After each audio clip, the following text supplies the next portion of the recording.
Good morning and welcome to the AZZ Inc. First Quarter Fiscal Year 2022 Financial Results Conference Call. All participants will be in a listen-only mode. Should you need assistance, please signal a conference specialist by pressing the star key followed by 0. After today's presentation, there will be an opportunity to ask questions. To ask a question, you may press star then 1 on your touch-tone phone. To withdraw your question, please press star then 2. Please note, this event is being recorded. I would now like to turn the conference over to Joe Dorame with Lytham Partners. Please go ahead, sir. Thanks, Chad. Good morning, and thank you for joining us today to review the financial results of AZZ Inc. for the first quarter of fiscal year 2022, ended May 31st, 2021.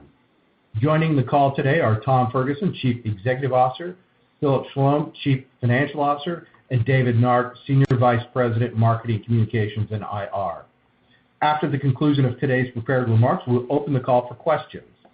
Please note there is a slide presentation for today's call, which can be found on AZZ's Investor Relations page under Latest Earnings Release Presentation at www.azz.com. Before we begin with prepared remarks, I'd like to remind everyone certain statements made by the management team of AZZ during this conference call constitute forward-looking statements within the meaning of the Private Securities Litigation Reform Act of 1995. Except for the statements of historical fact, this conference call may contain forward-looking statements that involve risks and uncertainties, some of which are detailed from time to time in documents filed by AZZ with the Securities and Exchange Commission, including the annual report on Form 10-K for the fiscal year ended February 28, 2021. Those risks and uncertainties include, but are not limited to, changes in customer demand and response to products and services offered by the company, including demand by the power generation markets, electrical transmission and distribution markets, the industrial markets, and the metal coating markets. Prices and raw material costs, including zinc and natural gas, which are used in the hot-dip galvanizing process, changes in the political stability and economic conditions of the various markets that AZZ serves, foreign and domestic, customer-requested delays of shipment, acquisition opportunities, currency exchange rates, adequate financing, and availability of experienced management and employees to implement the company's growth strategies. In addition, AZZ's customers and its operations could be potentially adversely impacted by the ongoing COVID-19 pandemic. The company can give no assurance that such forward-looking statements will prove to be correct. These statements are based on information as of the date hereof, and AZZ assumes no obligation to update any forward-looking statements, whether as a result of new information, future events, or otherwise. With that, let me turn the call over to Tom Ferguson, Chief Executive Officer of AZZ. Tom? Thanks, Joe, and welcome to our first quarter fiscal 2022 earnings call, and thank you for joining us this morning. Suffice it to say that we feel a lot better about this first quarter call than we did at this time last year. Overall sales improved 7.8% versus the prior year to $230 million, although up 14.6% when adjusted for the divestitures. Metal Coatings turned in another excellent quarter with sales up 7.3% to $128 million, and Infrastructure Solutions up 8.3% to $102 million, and over 23% up when adjusted for the divestiture of SMS. The higher volumes resulted from strong operational performance and improved activity in most of our served markets. I will get into the details of this as we go along. We are pleased to have completed another strong quarter of performance. We continue to generate strong cash flow during the first quarter while also returning capital to our shareholders. We generated net income of $22.3 million and EPS of 88 cents per diluted share, both representing over 300% improvement versus the prior year's first quarter. Our businesses leveraged the realignment actions taken last year to improve operating margins while maintaining their focus on providing outstanding quality and service to our customers. We also benefited from lower interest expense while incurring a 25.5% tax rate for the quarter. In line with our strategic commitment to value creation, we repurchased over 125,000 shares for $6.3 million and distributed $4.2 million in dividends. In metal coatings, we posted sales of almost $128 million while achieving operating margins of 24.7%, resulting in operating income being up over 25% from the previous year. The margin improvement was primarily due to driving operating efficiencies and productivity while realizing improved pricing in the face of rising zinc, labor, and energy costs. We remain committed to delivering on the investments made in our surface technology business, and we're pleased to see most customers beginning to return to pre-COVID levels of demand. Our metal coatings team continues to demonstrate their ability to perform and deliver great results. Our infrastructure solutions segment, which was severely impacted by the COVID pandemic, particularly in the first quarter of last year, demonstrated its resilience as they improved sales to $102 million, or up over 23% when considering the impact of the SMS divestiture. The team delivered operating income of $9.6 million, or 9.4%, up dramatically versus prior year. The segment benefited from its realignment actions from last year while building on synergistic opportunities between EPG and WSI. They are focused on strategic selling initiatives and are well positioned to deliver a strong fiscal year 2022. For fiscal year 2022, while COVID continues to generate some uncertainty in certain sectors, with our strong performance in the first quarter and due to seeing more opportunities than risks the balance of this year, we are tightening and raising our guidance. We anticipate sales to be in the range of $855 to $935 million and EPS at $2.65 to $3.05. Metal Coatings is continuing to focus on sales growth, including leveraging our spin galvanizing operations at several sites, operational execution, and customer service, as labor and operating expenses due to material cost inflation are increasing. Our Infrastructure Solutions segment is seeing more normalized business levels and enters Q2 with some momentum in their bookings activity. Our WSI business is seeing good results from the expanded Poland facility, although globally the business continues to experience some intermittent project delays due to COVID outbreaks at certain customer sites. The electrical platform is focused on operational execution and growing its e-house and switchgear businesses. We anticipate continuing to benefit from low interest rates and should experience a lower tax rate for the remainder of the year. For fiscal year 2022, AZZ will continue to execute on our strategic growth objectives to drive shareholder value. Our commitment to superior customer service is unwavering. Our ability to generate strong cash flow is based on initiatives that drive operational excellence, manage costs, ensure pricing discipline, and emphasis on receivables collection within our operating platforms. We are confident that our businesses remain vital to improving and sustaining infrastructure, so we are actively working to position our core businesses to provide sustainable profitability long into the future. And with that said, I'll turn it over to Philip. Thanks, Tom. In the first quarter of our fiscal year 2022, we reported improved sales of $229.8 million, 7.8% higher than the prior year first quarter, where we had sales of $213.3 million. Net income for the quarter was $22.3 million, an increase of $16.8 million compared with the $5.5 million in net income for the first quarter of fiscal 2021. The company's earnings per share was 88 cents, more than 4 times the 21 cents earned and generated during the first quarter of last year. For the first quarter gross margins, they were 25.2%, a 540 basis point improvement over the first quarter of 2021. The improvement was a result of our businesses most impacted by the pandemic returning to more normal operations and continued strength in our metal coating segment. First quarter operating income of $30.7 million improved $16.4 million, or 114.5% compared with the prior year. Our operating margin was 13.4%, 670 basis points better than the 6.7% recorded in prior year's first quarter. Interest expense for the quarter of $1.7 million was 35.6% lower as we realized interest savings on our $150 million senior notes that we refinanced last year and upsized by $25 million. First quarter income tax expense was $7.6 million, an effective tax rate of 25.5%.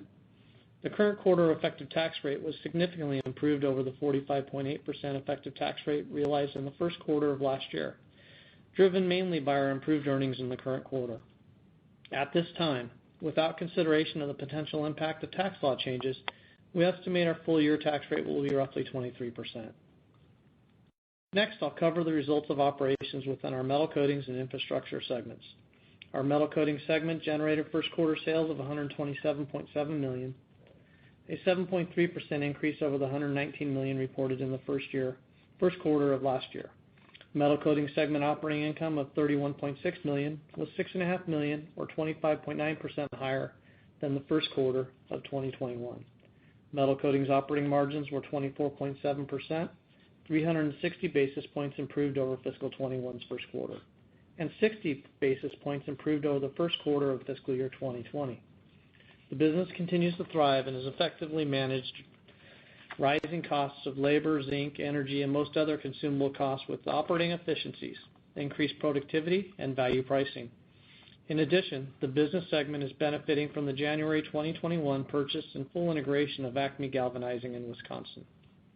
Our Infrastructure Solutions segment generated sales of $102.1 million, $7.8 million, or 8.3% increase over the $94.3 million in sales during the first quarter of last year.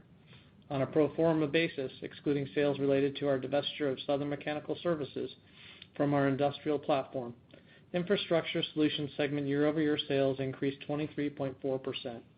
Our industrial platform sales improved year-over-year as personnel are now able to access customer locations. However, this market continues to work through stricter cross-border requirements when traveling to customer locations to perform their field services. As a result of strong actions taken by the management team during the early stages of the pandemic last year, operating income for the segment increased to $9.6 million for the first quarter, as compared to the $1 million loss in the first quarter of last year. We believe the actions to divest non-core businesses in FY 20 and 21, as well as making some difficult personnel decisions during fiscal 21, will continue to benefit the Infrastructure Solutions segment on a go-forward basis. The Infrastructure Solutions segment generated gross profits of $22.3 million, which reflected a $9.7 million increase over prior year. Gross margins were 21.8%, well above the 13.3% realized during last year's first quarter. I will now turn to our balance sheet and liquidity. Net cash provided by operating activities for the 3 months ended May 31st was $11.1 million, compared to net cash used in operations of $11.2 million in the prior year first quarter. The increase in cash provided by operating activities in the current quarter is primarily attributable to strong net earnings. The company, due to cyclicality in certain platforms of our business, typically draws cash during the first quarter and generates positive cash flows the remainder of the year. This first quarter was no different, as we observed a net decrease in cash of $2.4 million. However, current quarter use of cash represented a $7.8 million improvement compared with the first quarter of the prior fiscal year. Capital spending in the first quarter was $7.5 million, compared with $10.8 million invested in capital during the first quarter of the prior year. Our current capital expenditure estimate of $35 million is consistent with the past couple of years. At May 31st, our outstanding debt was $185 million, compared with $219 million outstanding at the end of the first quarter last year. During the past quarter, we continued to generate strong cash flows that allowed us to continue to reduce debt. During the quarter, we continued to repurchase shares under our November 2020 $100 million share repurchase program. During the first quarter, we invested in repurchasing $6.3 million, or 126,000 shares of our common stock. We declared and will pay a quarterly dividend. Lastly, this week we entered into a new 5-year credit facility with our bank group. Our previous arrangement was to expire in March 2022. Our credit facility capacity remains at $600 million, with the following transaction highlights. We reduced our revolver from $450 million to $400 million to reduce costs associated with unused line fees. We increased our accordion to $200 million from $150 million to retain full capacity. We improved pricing levels of borrowing by 12.5 basis points and reduced unused line fees by 7.5 basis points. We retained our leverage ratios at 3.25 to 1 and our interest coverage ratio at 3 to 1. We are excited with the banks we have partnered with and look forward to improving our utilization of our credit facility as we remain active with acquisition opportunities, and we continue to repurchase shares of our common stock under our $100 million existing buyback program. We remain well within all boundaries of our existing debt covenants and continue to strengthen our liquidity and will continue to evaluate our capital structure as we further execute and implement upon our strategic plans. With that, I'll now turn it back over to Tom for his closing comments. Thank you, Philip. Here are some key indicators that we are paying particular attention to. For the metal coating segment's galvanizing business, we are carefully tracking fabrication and construction activity, material and labor cost inflation, and progress of infrastructure legislation. For the Surface Technologies platform, we are primarily focused on expanding our customer base and benefiting from improved operational performance. For Infrastructure Solutions, we are off to a decent start with turnaround and outage activity having returned to a more normal level, and the fall season currently looking to be good as long as international customers aren't impacted by further COVID-related restrictions. The electrical platform is benefiting from T&D and utility spending and growing data center and battery energy storage activity. Finally, for corporate, we have completed the strategic review of Infrastructure Solutions and are now focused on pursuing specific areas of opportunity. As we have noted previously, we are having regular meetings with the board, and we anticipate being able to provide more detail in October. We remain committed to our growth strategy around metal coatings and achieving 21 to 23% operating margins, with galvanizing performance being quite steady as we continue to improve Surface Technologies. We will remain acquisitive, particularly in galvanizing. For Infrastructure Solutions, we will continue to focus on profitable growth in our core businesses. Our segment's business units should benefit from more normal turnaround and outage seasons and a solid market for transmission and distribution, utility, and data center, e-houses, and switchgear. And with that, we'll open it up for questions. Thank you. We will now begin the question and answer session. To ask a question, you may press star then one on your touch-tone phone. If you're using a speakerphone, please pick up your handset before pressing the keys. To withdraw your question, please press star then two. At this time, we will pause momentarily to assemble our roster.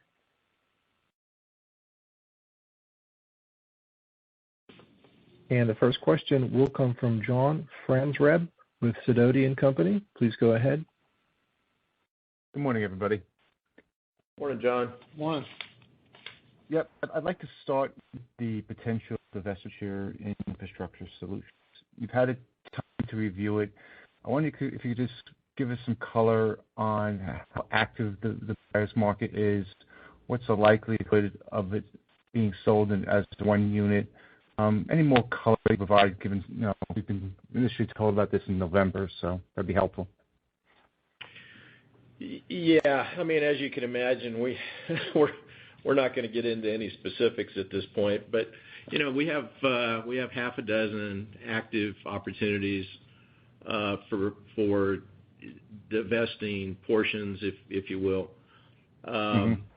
but also for acquiring more metal coatings business units and particularly around the galvanizing side. So we're pursuing all of that, and I don't want to speak for the board, as we'll have an upcoming meeting in the next few weeks. Any thoughts about a timeline to help us out? As I noted, I think we'll be ready by October to give some specifics or make some announcements. Great. And can you talk a little bit about zinc pricing? In your prepared comments, you mentioned that you had price increases in metal coatings. How does that play out for the balance of the year? Yeah, it's usually we're mostly tracking just zinc, but right now we're tracking basically all of our expenses are up, and same for our customers. So we've been able to push pricing in line with those costs. We anticipate we should be able to maintain that, as we don't see any reduction in cost anytime soon. And I think we track the zinc LME, and it's projected to remain fairly stable at this point, but it's at a relatively high level compared to the last couple of years. So we're pretty confident that we can continue holding the value pricing levels that we've achieved. Okay, and just switching back to, I guess, infrastructure on business, how should we think about the bookings and the backlog for the quarter? It's flat sequentially. have us some thoughts of what's going on there. What's the business environment look like? Yeah, I think on the electrical side, we're winding down the backlog that we had in China. But Right. We're seeing really good opportunities in the transmission distribution and the utility sectors around switchgear and the enclosure space. So we really like that. And while we don't talk much about the oil patch pieces anymore, that's also improved. So pretty much all the pieces are doing well. All the business units within Infrastructure Solutions are profitable and generate pretty positive cash flow. So we're feeling good about that. This is about the time we start to book some business for the fall turnaround season. So we're seeing good quoting activity and feel pretty good about almost all elements of that business at this point. Okay, I'll get back into queue with some other people who have some questions. Thanks. And the next question will be from Noelle Dilts with Stifel. Please go ahead. Hi, guys, and congrats on a good quarter. Thanks, Noelle. Sure thing. I was hoping that you could comment a little bit just on labor. Obviously throughout the industrial world and beyond, we're hearing that it's just tough to find the folks that you need and that labor is becoming more expensive. So could you just expand on, what you're seeing on that front and, to what extent you're seeing any wage inflation? Yeah, we're seeing both sides of that. So we've had to increase our recruiting activities and just to fill slots and get labor in. So we've done that, but also to accomplish that, we've had to increase starting wages in specific plants because there's just pretty big differences of labor availability and the cost of that labor between metropolitan areas. So we've got, I'd say, about half of our facilities have had to increase those starting wages to attract people in. We've been fairly successful. We're having to use more contract labor in certain locations just to be able to handle our backlog. So we've tried to focus on maintaining our lead times and keep attracting labor and just a steady stream of that. But we have seen in states, as they've done away with the unemployment premiums, labor becomes pretty quickly more readily available. But quite often at slightly higher or somewhat higher starting wages. Okay. Okay, that's helpful. So then shifting over to just and specifically with metal coatings, a couple of questions here. First, just with these, extreme increases in steel prices, how are you expecting that will impact fabrication activity? And, are you seeing it yet? And then if you could give us a bit of a rundown on the trends you're seeing in the end markets, like OEM, industrial, construction, utility, et cetera, including solar, that would be helpful. Sure. We're seeing some projects be delayed because of the cost and also availability of steel and other construction materials. So while we've seen some delays, we aren't seeing a whole lot of cancellations. But obviously, some of these projects are becoming less viable as the costs continue to escalate. So it's kind of back to, I'd say, most of the country or at least most of the U.S. we're seeing those projects move forward, and there seems to be optimism among most of our OEM and fabricator customers. When it comes to the different markets, we've seen on the metal coating side, we've seen a lot of activity in ag, recreation, as well as the bridge and highway activity. Industrial has been solid. We've even seen some petrochemical activity for the metal coating side. So generally, all markets are up somewhat, and some are just extremely active. The recreation piece probably surprises us more than anything, but has just been very, very bullish. When it comes to transmission distribution, we're seeing a lot of activity. I think there's another several years of spending anticipated as the grid gets renovated. I think electric utilities, we've seen reasonable spend and continue to see power generation, particularly the solar stuff has been good and looks to continue that way. I don't know if, David, you want to add anything to that. Yeah, no, I think those are the main drivers of the galvanizing and metal coatings markets. And, we've seen some folks returning back to a normal production, too, on our surface technology side. And, of course, those are very mixed markets. Right, okay. Just to follow up there, in terms of where you are seeing cancellations, or I'm sorry, delays, and again, not a whole lot of cancellations, but is there a specific vertical where you're seeing that more, or is it kind of consistent across most of these markets? It's fairly consistent, and generally there are in the fabrication markets, it's it's a whole host of different things, but I'd have to say most of our customers remain optimistic for the year. So generally, we're feeling really good about the outlook at this point across almost all the verticals. Okay, that's great. And then I just wanted to go back to John's first question about the strategic review. But the way I read, the information, obviously limited in your presentation today, it sounds like you've at least determined that there's a portion of infrastructure solutions that you're viewing as core and a portion that you're viewing as non-core, that you might look to divest. Is that the right way to think about this? It doesn't sound like you're looking at, divesting the entire division. No, that's a good question. And we're continuing, as Tom had noted in his comments, that we've kind of completed our initial reviews and had discussions at the board level. And we're continuing to evaluate a number of different transactions and opportunities. Okay. And so you'll see as we proceed through the next quarter. But let me jump in. I don't think we intended to preclude anything.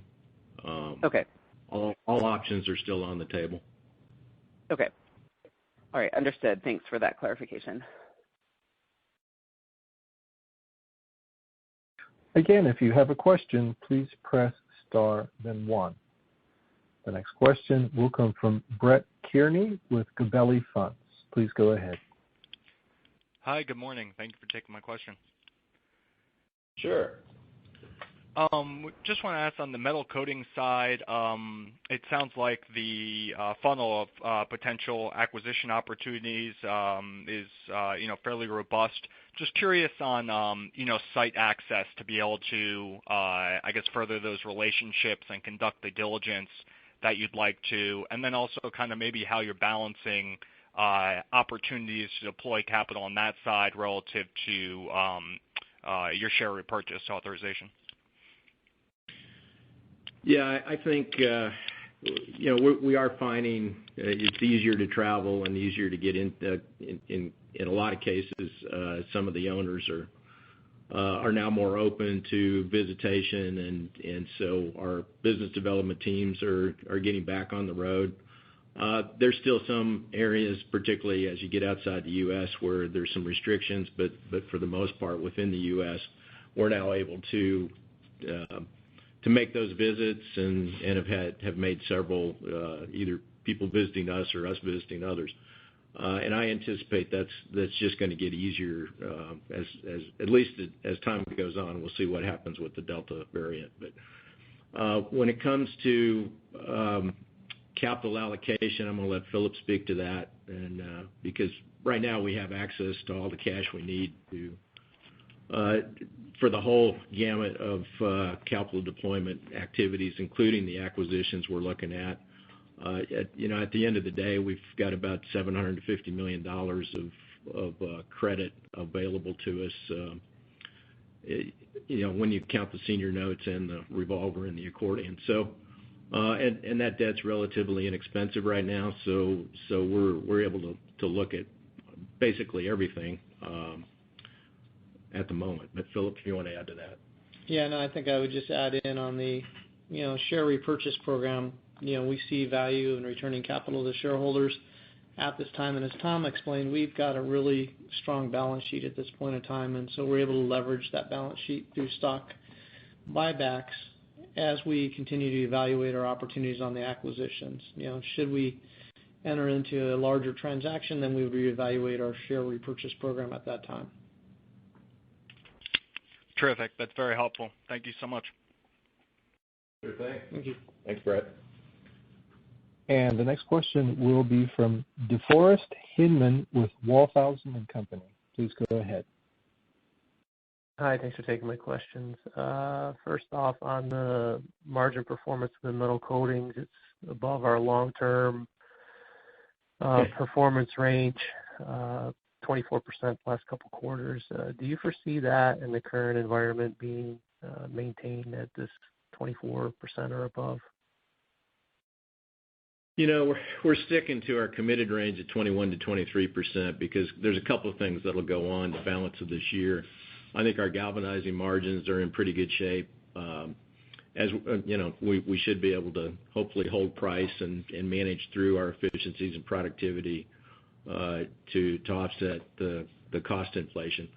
But Surface Technologies will increase its share of our revenue in the metal coating side. So, and it does have somewhat lower margins. So I'm pretty hopeful we can stay to the top end of that 21 to 23% range for the balance of this year as the team continues to manage value pricing versus the inflationary cost.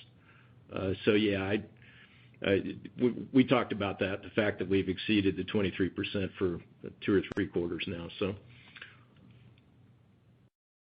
Okay, that's helpful. And second question on, can you just give us a little bit more color on the spring turnaround season as it relates to work on pressure vessels with some of these extended terms between the maintenance intervals? Are we, once we get in there, are we seeing expanded scope, higher number of hours worked on these vessels? And then as it relates to the fall turnaround, does that make us more optimistic as well? Yeah, that's exactly what we've been seeing. The interesting thing for us has been, we're seeing in the spring we've seen smaller jobs, if you will, that have continued to grow the scopes, and then we've seen more emergent work than we're used to. We did not have any of the big international mega projects that we've had in prior years. So this was mostly smaller projects as well as quite a bit of shop work in both our U.S. facility as well as our new expanded Poland facility. So to me that bodes well, and we are seeing some bigger opportunities in what we're bidding. So and I do think because of the deferred maintenance and the COVID disrupted year, we are seeing those scopes expand probably more so than we normally do. Okay, that's helpful. And this was touched on by a couple of the other analysts, but I'll just maybe ask the question a different way. As it relates to the strategic review of the infrastructure segment, is one of the outcomes potentially no incremental divestitures within that segment? You spent some time highlighting the improved outlook for almost every one of the businesses within that segment. I think that there's some things we need to streamline. So businesses we've viewed internally as non-core for some time now. So I don't think I would say that there's not going to be any activity. There's going to be some divestitures, and as I mentioned, we haven't precluded anything we can do for the whole segment, although we do like most of those businesses. So and they're positive EBITDAs for us. So but I think there's just we've got to focus better and so action a couple of things at the very least. Okay, and then just for clarity, there was some comments as it relates to capital deployment around the share repurchase. Just can you update everybody in terms of potentially doing divestitures of businesses? Are we precluded at some point from buying back stock, or are we in a program-based repurchase authorization that we can buy during that period of time? Yeah, I think on a couple points there. On the first point, with our new credit facility, there's baskets and limitations that are pretty large. So based on our leverage ratio, we're not limited from repurchasing shares except for what we've announced our limitations would be. So we'll continue to do that. We do that under a 10b5 plan so that we can kind of manage that through open and closed cycles. And then, like I said earlier, based on acquisitions and any potential divestitures, we'll reevaluate how we're deploying that capital over time. But also, okay, we have lots of room within the current authorization to continue buying back shares too. Okay, and as it relates to capital deployment on the M&A side, I think you mentioned this, but I just want to make sure we're clear in terms of the capacity in the new revolver and the accordion feature. That would, be enough available capital to, purchase anything we'd like to look at, and there's no need to issue equity for any type of deals that we're looking at. No, we're in really good shape. While we have a really active pipeline of acquisition opportunities, we could pretty much fund the entire pipeline with our existing credit lines. Okay, and then can you just update us on the covenants that are on the new revolver from a debt to EBITDA perspective? I think you were at 3.25 on the old one. Yeah, we're still at 3.25. We retained in line with our senior notes that we refinanced last year. So our leverage ratio is 3.25 to 1. Our interest covenant is 3 to 1.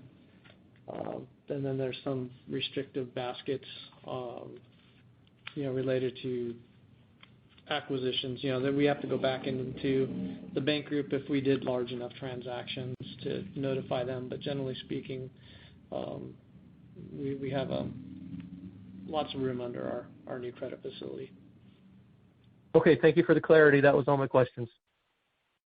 Thanks, DeForest. Ladies and gentlemen, this concludes our question and answer session. I would like to turn the conference back over to Tom Ferguson for any closing remarks. I just want to thank everybody for joining us this morning, and we look forward to completing our second quarter and hopefully having another positive outcome and another good call. So thank you for your input and questions, and we look forward to talking to you at the end of the second quarter. And thank you, sir. The conference has now concluded. Thank you for attending today's presentation. You may now disconnect.